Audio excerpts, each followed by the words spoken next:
I think it goes without saying that fall is my favorite season, and many other people's, specifically readers. That's because the weather starts getting colder. You want to curl up with a good book and a cup of hot chocolate or coffee and just relax and read your book in peace. And that is why I love fall the most. So today we are going to talk about the 20+ books that I hope to read this fall, and hopefully you can find some new book recommendations and get excited for fall with me. But first and foremost, you guys don't know how much I need this today. I'm actually so excited to share my fall TBR with you guys. There are so many books that I want to read this fall, and I have been accepted for so many arcs that are going to be releasing in the fall. So my list of books to read has just grown exponentially, and I am so excited about it. I think we're going to start off with the books that I have been neglecting to read. Tomato. Also, Tomato is losing her mind, so I'm sure she'll come up here at some point, because of course I took the books out of my bookshelf, and we all know she is queen of the bookshelf. The books that I've been neglecting to read, that I have said every fall for the past like 3 to 4 years I'm finally gonna read them, and I never have. So here they are. The Invisible Life of Addie LaRue. I have heard mixed things about this, and I've been putting it off because in my head I'm like, what if it's the best literature I'll ever read in my life, and nothing will ever compete with it. But then I've read so many good things since putting this on my TBR that I'm just gonna try to view it as another book and read it for the vibes. Because honestly, this fall I really want to embrace like more gothic, atmospheric, dark, spooky reads, because they're so much fun, and that's just kind of the mood I'm in. Like, that's what sounds interesting to me, so I hope that sounds interesting to you. I do have a couple cozy books to read. There's Tomato, like I said. If you are not familiar with this book, do I actually even know what this is about? I'm pretty sure it's about Addie LaRue, who is our main character. I think she's immortal, or immortal-ish. She is forgotten as soon as somebody meets her, and I think it's like the next day or when she like literally leaves the room. I can't remember. I started reading this, but they forget about her, and that's really traumatic, obviously. So she's just gone her whole existence without anybody actually remembering her, and that's kind of the beginning premise of this book. So that sounds really interesting, and I just want to get this over with, to be honest. I just want to read it and be done. The Secret History by Donna Tartt. This should come as no surprise to you if you are familiar with my channel. I have put this on every fall TBR and not ever read it. This is like the framework for dark academia, and I hope to read it. It's just the text is so little. And I know so many people love this story, and look at her, she's so cute. Anyway, I've been getting so much more into literary fiction, and I think I'm now at a place where I will appreciate this more than if I had tried to read it a few years ago. The last one in this category is The Picture of Dorian Gray. I think it's perfect, obviously, for the fall season. I got to chapter 2 and I was annotating it, and I think I'm just gonna stop annotating it and just try to read the damn thing, and then maybe on like a reread I will annotate it. It's just one of those books that like, oh, I just want to read it for the vibes and the story, and I have never watched a movie or a retelling or anything of The Picture of Dorian Gray, so I would be going into this blind, which is kind of how I want to go into it. I'm really hoping to read this fall. I don't know when I'll pick this up. There was a small blip of time where I was really into classic literature, and I read The Count of Monte Cristo in a matter of days and obsessed over it, and I still love it and think it's one of my favorite books of all time. I think now I've got a couple more notches on my belt for classic literature that I could read this and appreciate it, just like The Secret History. In the same kind of dark, academic, gothic vibe, I have 2 more books. The Starling House by Alex E. Harrow. If you are new here, my favorite writing of all time is The 6 Deaths of the Saint by Alex E. Harrow. It is a 30-page short story that will change your life. Warning, it does start off in second-person perspective, so if that is not your thing, just try it. I'm telling you, just go into this blind, go with it. The world building takes a little bit to kind of follow, but once you dive in, oh my god, it's so worth it. Just check that one out. I have not read anything other than The 6 Deaths by Alex E. Harrow, and I did try to read The 10,000 Doors of January, but that was not my vibe. I did start to read The Starling House, and I got to page 28, and I decided to just kind of put it down and take a breather and come back to it in the fall. So I'm very excited to read this one. I actually was really enjoying the story and the writing style, of course. So this is definitely on my fall TBR. The next book I have in this category is a book I got from my birthday haul, which is a video I've already posted, so you can go check that one out. It is A Sorceress Comes to Call by T. Kingfisher. I need some more of this Coke. This one is about a woman whose mother is a sorceress, and the vibes are immaculate. Okay, just the vibes are so good. I cannot wait. You have no idea. When her mother unexpectedly moves them into the manor home of a wealthy older squire and his kind but keen-eyed sister Hester, Cordelia knows this welcoming pair are to be her mother's next victims. I read that and I was like, buying, purchase, add to cart. Now we're here. There are a few other T. Kingfisher books I have on my list, which is Nettle and Bone. I've heard good things just about T. Kingfisher, and I've not read one of their books before. I don't actually know what Nettle and Bone is about, but I'm not even gonna ask. Next up is Slewfoot by Brahm. I'm assuming it's gonna be a gothic vibe. I don't really know. And then Nestlings by Nat Cassidy. Don't really know, but these are all available on Kindle Unlimited. That is mainly where I'm gonna get my spooky books from, because all the ones I just showed you are about the only ones I own physically. All I gotta say is I love Kindle Unlimited. Oh, another one is Salt and Broom by Sharon Lynn Fisher. So again, you can kind of see the vibes. They're all very similar. I don't know anything about these. I'm so sorry. I was like, I'm gonna be such a good booktuber and like I'm gonna research what all these books are about and like be able to tell you guys. I'm so sorry.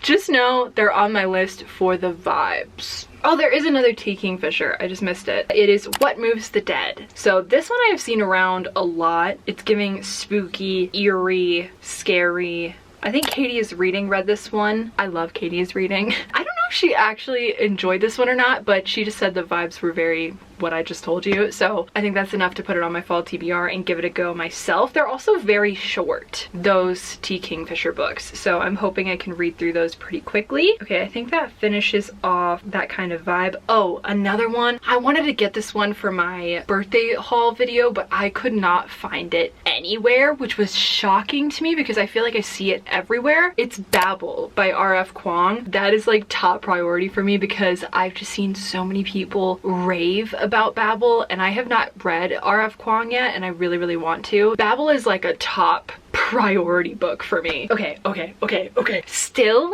in this like spooky, eerie type vibe are some books that I am reading as arcs right now. You guys, you write this down, take a screenshot, something. This book right here. Flowers from the Void by Gianni Washington. This author needs to be blown up. Wait, that sounds actually really not what you know what I'm saying. They need to like be more viral and have more people reading their work because it is so good, you guys. This is a short story collection. Let me give you a proper breakdown of what this book is because it deserves its flowers. Maybe not from the void, but it deserves its flowers. In this debut story collection, Gianni Washington opens portals bridging the strange and the lonely to the gruesome and the intimate. 13 dark tales are told through the lenses of Black, female, and queer narrators, among others, which burrow deep into the heart of the Gothic to challenge the conventional nightmare.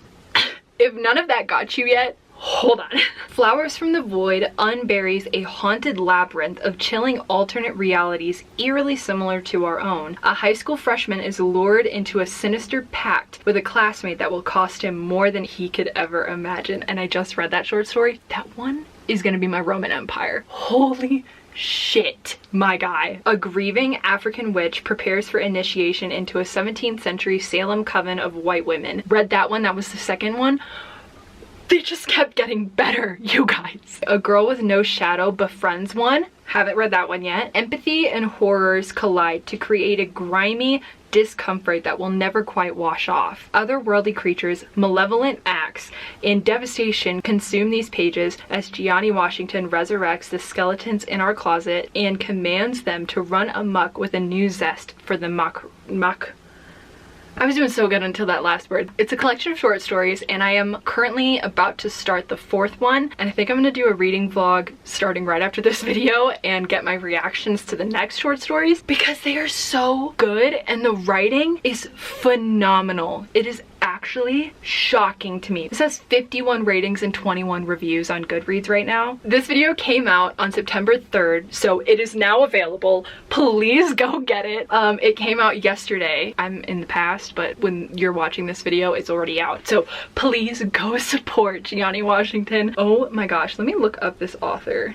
There's only one other story by them, and there's like no profile picture. There's really nothing about them, but oh my god, this book is so good. That's enough about Flowers from the Void. I have a feeling it's gonna be a staple in future videos for me to bring it up because it's so good. I will say it's very gruesome and gory and it's horror. So if that is not your vibe, please don't even attempt. Another book that is in the same vibe is a book by M.L. Rio, which is Graveyard Shift. This is a novella and I was approved for the ARC, so I have the audiobook format of this book and I'm very excited to start this. I have not read M.L. Rio, but I know she is the author of If We Were Villains, and that is a book I want to read so bad. So let's just add that on the TBR, I guess. I think it's on Kindle Unlimited. I'm pretty sure If We Were Villains is. But I got approved for the ARC of the audiobook of Graveyard Shift. I'm obviously gonna listen to that one. I don't know when that one comes out. September 24th. So if you're watching this video the day I put it out, it's gonna be a little bit before that comes out. I'm hoping to do a reading vlog where I read that one and I give you my thoughts and let you know what I think about it. It is on my list.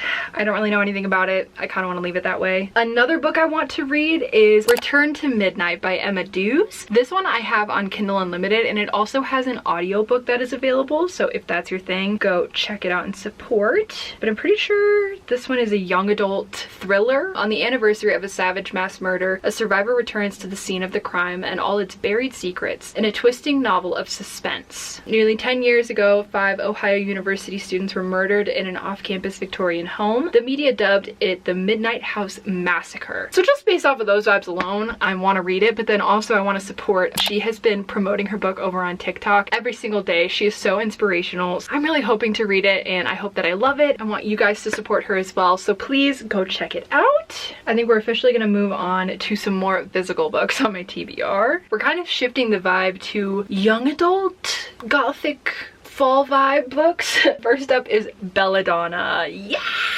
Adeline Gray's first in a trilogy. The second book is called Foxglove, and the third one that just got released is called Wisteria. Basically, it is about our main character. What is her name? Signa. Her relationship with death. Literally, like the manifestation of death. She's 19. Her remaining relatives are the elusive Hawthorns, an eccentric family living at Thorn Grove. So like you see the vibes. And plus, this one I got from a library sale, but the edition of it is so beautiful. Look at, can you see the inside?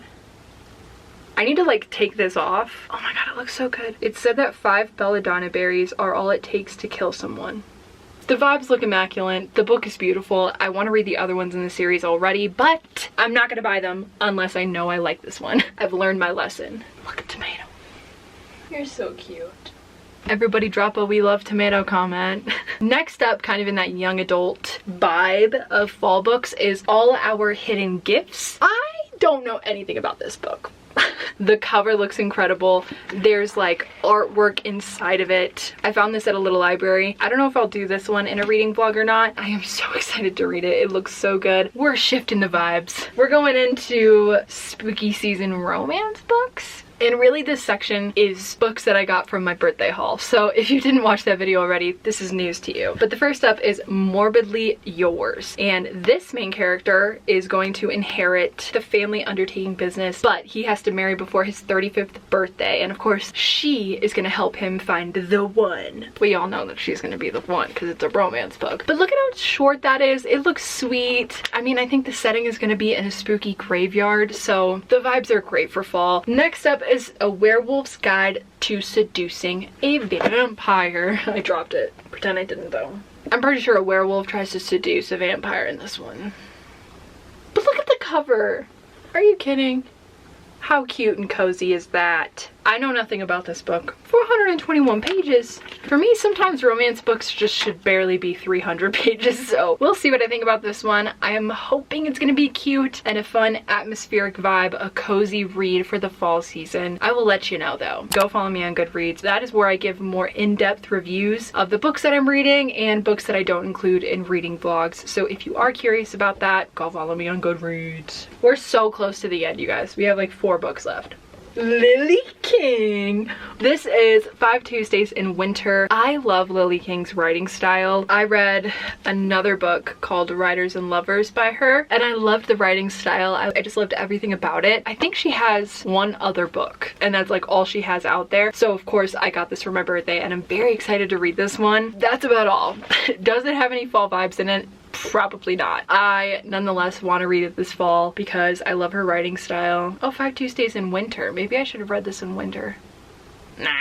And of course, Writers and Lovers by Lily King. I want to do a reread of this book. I do already have like some underlines and annotations in it, but I want to tab it. I want to reread this because I read it during our 24-hour reading challenge, and I felt like I was just rushing to try to get through a book during that challenge, and I didn't give this the time that it deserved, I think. So I want to reread it and just really appreciate the writing and the story. The last book on my fall TBR is a graphic novel, Dracula. I also have Frankenstein, but I did just read that one not too long ago, so it's not on my fall TBR. If you haven't checked out a graphic novel, let me just be the bug in your ear that says give it a go, because I used to not be a person that thought I would like graphic novels. I don't know why, I just associated like negative feelings and emotions toward them, but then I started reading them and now I'm obsessed. I got this from the same library book sale. I appreciate them so much.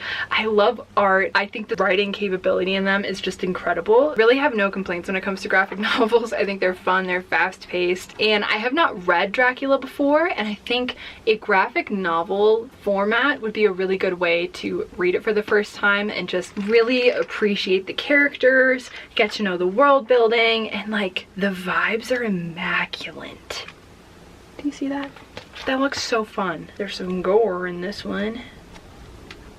Oh my gosh, am I getting spoiled for things right now? Yeah, I'm spoiling stuff, but it just looks so cool. Yeah, so Dracula is on my TBR. I would love to hear what some of your fall TBR is, if there are any books that I mentioned that you are going to be checking out in the future. I have a lot of fun fall videos coming soon, so don't forget to subscribe and turn on post notifications so you get notified every single time that I post a new video. Give this video a like if you liked it. Don't forget to comment down below, and I will see you in the next one. Bye!